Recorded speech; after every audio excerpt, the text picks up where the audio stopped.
Mga kababayan, mga katambay, si Kamanong po, dito po sa Tambay Makabayan, nagbabalik po muli para po magkomento po sa inyo. Samahan niyo po inyong lingkod. Magandang araw po, tanghali, hapon, gabi. Madaling araw po sa atin lahat. Saan man sulok ng ating bansa o saan man sulok ng mundo tayo naroon. Maingatan po tayong lahat, mga kababayan.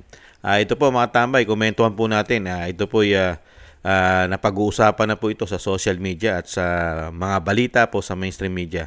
Yung nangyari po dito po sa 6th District po ng Maynila.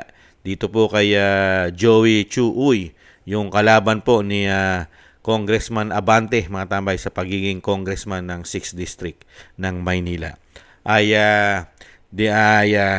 Mga tambay, hindi po kinatigan ng COMELEC. Samantalang ito po naproklama na. Naproklama na po ito eh. Pero ayon po sa COMELEC ay na-disqualified po ito dahil nga po sa sinasabing hindi po talaga ito natural born Filipino citizen. Ibang klase po mga tambay. Pero meron po tayong isang senador na may problema rin po sa citizenship, mga kababayan. Pero naproklama. Meron po mga issues sa droga, mga kababayan. Meron po mga vote buying at napakarami pang iba. Pero pagka po yata nakadikit ka o sinasabing may suporta at sinuportahan ka ng mga Duterte, ay lagi yatang nagkakaproblema. At para ka nagdadaan yata sa butas ng karayom. Hindi kaya? Lalong-lalo po, mayroon pa isang party list na hindi na rin po yata naproklama. Ang party list po ng Duterte Youth. Ibang klase po, no? Ibang klase po ang COMELEC natin. At ito pong si Joey Chu Uy ay nanungkulan na po ito. Mga kabayan sa Maynila. Politiko po ito. Nanungkulan po ito bilang konsyal ng Maynila sa lungsod ng Maynila. Pakinggan po natin ang balita at komentuhan po natin. Ay nag-COMELEC Anbang ang desisyon ng 2nd Division na ipawalang bisa ang proklamasyon ni Joey Chua Uy bilang congressman-elect ng ika-6 na distrito ng Maynila. Ito'y dahil sa issue ng citizenship. Si Luis Erispe sa sentro ng balita, live. Naomi, opisyal nang nagsimula ang termino ng mga bagong halal na opisyal ng gobyerno kaninang alas 12:01 ng tanghali. Pero ang Commission on Elections may mga inihabol pang desisyon na inilabas hinggil sa ilang mga kandidato na humaharap sa cancellation ng COC at disqualification. Kaninang umaga, inilabas ng Commission Anbang o COMELEC Anbang ang resolusyon hinggil sa cancellation of Certificate of Candidacy ni Luis Joey Chua Uy.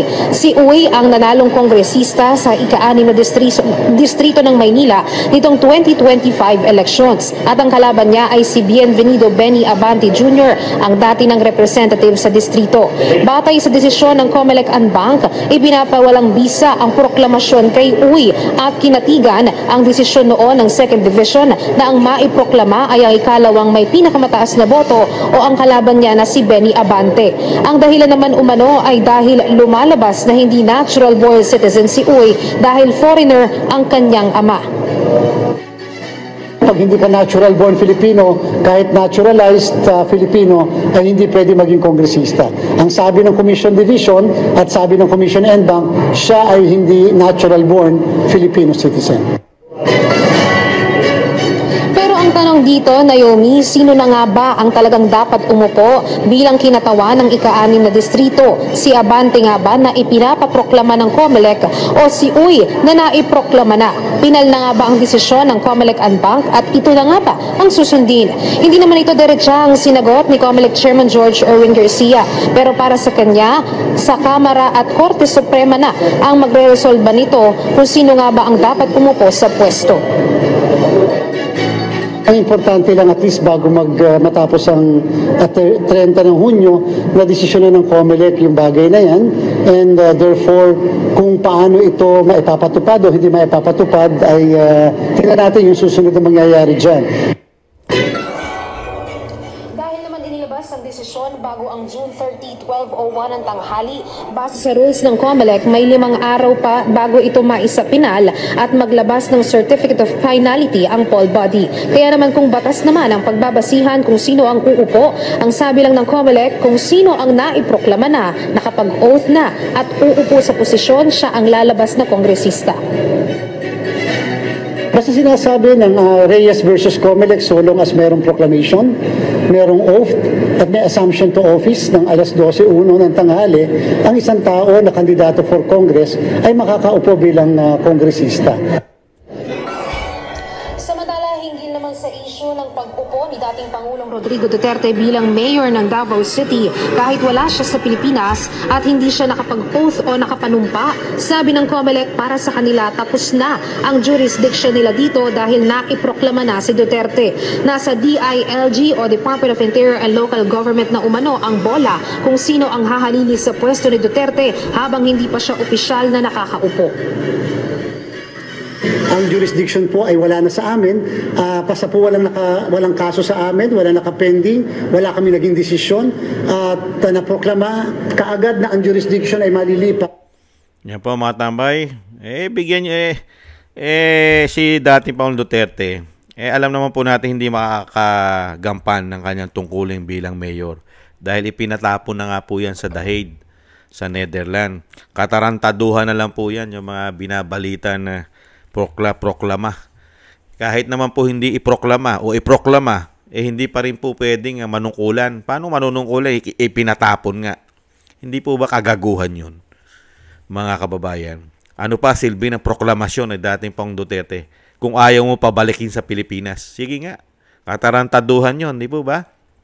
Ginagawa na lang po tayong gagot tanga nitong gobyerno na ito kasama po yata ng COMELEC. At ito po mga tambay, grabe po, no? Grabe rin po ang labanan ng politika po sa 6th District po ng Maynila. Dito po kay Abante, sa kay Joey Chuy. Issue po ng citizenship dahil hindi raw po natural born ang magulang yata nito. Yung kanyang tatay ay foreigner daw po, foreigner. Grabe, no? Ibang klase po mga babayan. Ibang klase. Talagang lahat po yata ay gagawin para lang po hindi maupo ang ayaw paupuin, mga kababayan. Pero ito po ay naproklama na po ito bilang congressman po. At talagang nagdesisyon po ang botante ng Maynila. Nagdesisyon po kasi ang tao Ang 6th District po ng Maynila ay nagdesisyon po na talagang isinuka po ng majority ng botante ng Maynila si Benny Abante at talagang ay binoto po nila lumalabas ay ito po si Chua. Si Chua Uy, mga tambay. Ibang klase, no? Pero pagdating po sa COMELEC, mas gusto po yata ng COMELEC na maglingkod bilang congressman ang tinatawag po na si Benny Abante. At meron daw pong issue ito sa citizenship. Kaya lang po nakakalungkot po. Napakarami po nagsasampa rin tungkol sa citizenship dahil sa pandaraya ng kanyang pagkatao, lalong-lalo po sa Estados Unidos. Nananungkulan po bilang congressman din. Naglingkod po bilang congressman at ngayon po naging senador pero wala po diyang issue na tinalakay ang unbank ng COMELEC, mga tambay. Wala. At yung mga issue po na napakarami po riyan. Mga patong-patong po na issue na pamimili ng boto ay hindi po inaaksyonan ng COMELEC, mga kababayan. Basta ang aksyon lang po yata nila talaga, ayan po, katulad po ng Duterte Youth, hanggang ngayon, wala na. Wala na po tayong balita kung makakaupo pa ang Duterte Youth. Katulad po nito, pinaupo, mga kababayan. At tapos ngayon, ang sasabihin ng COMELEC, nagdesisyon na sila. Ang desisyon po nila ay final na ayon sa kanila na talagang dinisqualified nila ang isang congressman Chua Uy ng 6th District dahil sa kanyang citizenship. At syempre po, ang mauupo, ang iuupo ay itong si Congressman Benny Abante. Ngayon, naghugas kamay naman po ang COMELEC. Naghugas kamay. Bakit po? Pinasa niya na po ngayon ang final decision sa Korte Suprema at saan po? Sa Kongreso. Kay Speaker. Si Speaker na po at ang Kongreso, hawak na po nila ang bola para po dito kay Congressman Luis Joey Chua Uy. Nakita niyo po? Sino po ba? Sino po ba sa Kongreso? Mga tambay, sa tingin nyo, Sino mas gusto ni Speaker na maupo bilang congressman ng 6th District na Maynila? Ito pong inendorso ni BP Sara na nanalo na si Chua Uy o itong pambato ng kanilang kanyang alyansa, ng kanilang alyansa? Ito po ay katikit po nila ito. Inendorso po nila ito, kasama po ito sa ticket ng presidente at ni Speaker. Sa tingin nyo, papaboran po ba dito si Chua Uy o ito si Abante na ito po'y mukha po yatang aso at nagpapakaaso pa? Ito po'y tinatawag yatang asong buhaya. Di umano. Aso na buhaya pa. Hindi kaya? Di po ba? Dito pa lang po sa Kongreso, sa Speaker, hindi na po makakaupo itong si Chua Uy. Ito na po tsak paupuin dahil kaalyado po nila at gamit na gamit po ito. Nakita po natin ito sa Quadcom at sa Tricom na lumilitis at umuusig sa pamilya Duterte. Hindi po ba? Sige nga. At pagdating naman po sa Korte Suprema, naglabas na po ang Korte Suprema, di po ba tungkol dyan? Na hindi po pwedeng maupo o paupuin ang second place. Di ba? Kaya lang po, may sariling rules naman po ang COMELEC. Kaya po ngayon, panibago na naman po ito at matatagalan na naman po ito. Dahil alam naman po natin pagdating sa Supreme Court, pag nag-file ka ng petisyon, medyo mahaba-haba pong proseso yan.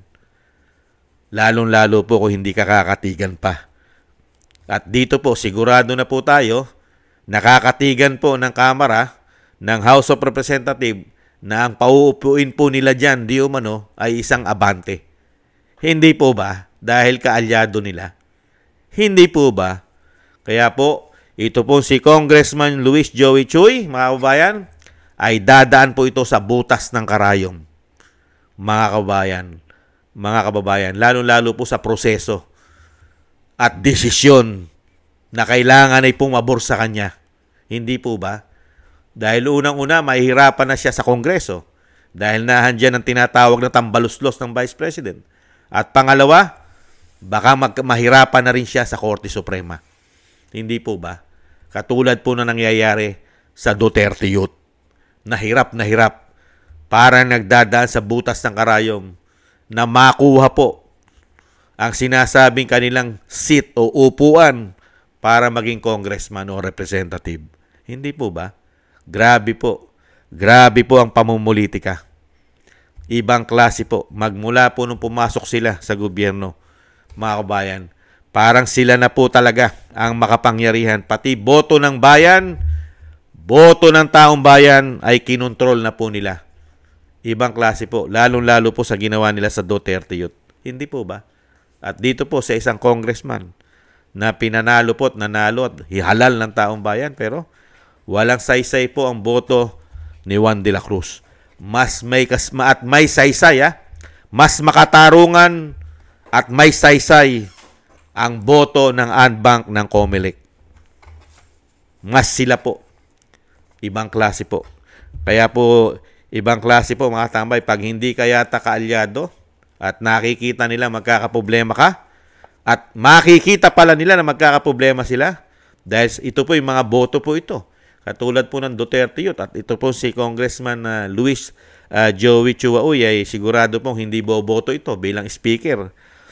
Ang lalo-lalo po sa 20 Congress bilang speaker ang tinatawag na tambaluslos. Mga kabayan, kabawasan po ito doon po sa magiging kalaban ng speaker. Yan po mga kabayan, ang nangyayari po sa ating politika, mga kabayan. Ibang klase po. Pakapala na lang po yata ng muka, mga kabayan. Pakapala na lang po. Ibang klase. Sino naman kaya ang susunod na magiging biktima nila? Isang damukal na po ang ginawa nilang biktima sa COMELEC. Ang boto ng taong bayan ay questionable pa. Mga kabayan, napakaraming issue ng pandaraya dito sa COMELEC. Mga kababayan. Pero sa panahon po ngayon ay napakahirap pong kumuha ng katarungan ng taong bayan, lalong-lalo po ng mga nabiktimang mga politiko. Di po ba? Dahil sa issue ng dayaan daw. At lalong-lalo po pag dinala pa sa Korte Suprema. Isa pa nating mapakalaking problema yan. mga kabayan. Sana ang Korte Suprema ay hindi po mabusalan at magsabi po ng katotohanan at syempre po pumabor naman doon sa mga taong nanalo at karapat-dapat na maglingkod sa atin, lalong-lalo sa mga nasasakupan nito. Di ba? Dapat yung totoong binoto ng taong bayan, ang totoong maglingkod. Hindi yung mga pinapaboran lang ng COMELEC. Hindi po ba? Katulad nito, isang congressman, 2 congressman. Katulad ng Duterte yun, 3 seat po yan. 3 pong congressman ang nasayang po riyan. Ito po, pang-4 po ito, si Joey Chua Uy. Mga kababayan, ang nakakalungkot po rito, kung sino po pauupuin nila. Doon naman sa nabakante na party list na hindi po mapaupo ang Duterte Youth. Meron pong nag-aasam-asam po dyan na maupo. Ano po? Gabriela. Nagwawala po yan. Yang Gabriela na sila ang dapat ipalit dyan. Unbelievable, mga kababayan. Pasama ng pasama po ang ating bansa. Lalong-lalo po sa mga politiko, mga naglilingkod po ngayon sa ating bansa. Pasamang-pasama ang ating bansa sa mga naglilingkod na mga katulad po yata nito. Ibang klase po. Maraming salamat po mga tambay sa nakagusto po ng ating Tambayan Makabayan sa YouTube at TikTok. At ganoon din po sa mga nagko-comment, like, share, subscribe. At syempre po sa ating mga subscribers, maraming salamat po. Thank you po sa inyo. Ingat-ingat po. Shoutout po sa inyong lahat. At shoutout din po sa mga nagbibigay po ng tulong at biyaya sa inyong lingkod. Kingston 123 na Hong Kong, Eric Hershio na Canada, Jake Yahut 4531 ng Maisog, California, USA, Gina Ray Solid DDS ng Berlin, Germany, Julieta Celona ng Sydney, Australia, Baby Roman Ate Isa na Cagayan, Jem Aris na United Arab Emirates, Jobilin Watanabe ng Japan, ako si Pilam at si Annie Jo, Teodorico Erguisa Jr., si Arpel Villacorta, Wills Bubbles 5697, Rosalina RK Team 888, at si Michelle Yamaguchi Vlog, at si Norma Garcia, at nagpapa-shoutout po si Jose de la Cruz. Si Jose de la Cruz, shoutout po sa inyo. Mabuhay po kayo. Thank you po kay Jose de la Cruz. Shoutout po. At siyempre po mga tambay, bago po tayo magtapos, mga kabayan, isama po natin. Lagi ko pong hinihiling na pagsama-samahin po natin ang ating mga dasal at panalangin na maingatan po ang pamilya Duterte, ang Vice President, at lalong-lalo po ang dating Pangulong Duterte, na madugtungan pa po ang kanyang buhay at kalakasan at makabalik po sa lalong mabilis sa ating bansa. Isama po natin sa ating mga dasal, mga kababayan. Maraming salamat po. At syempre po mga kababayan, sa muli po, paalam po muna. Maraming salamat po. Ingat-ingat po tayo. Doble ingat po. Bye-bye!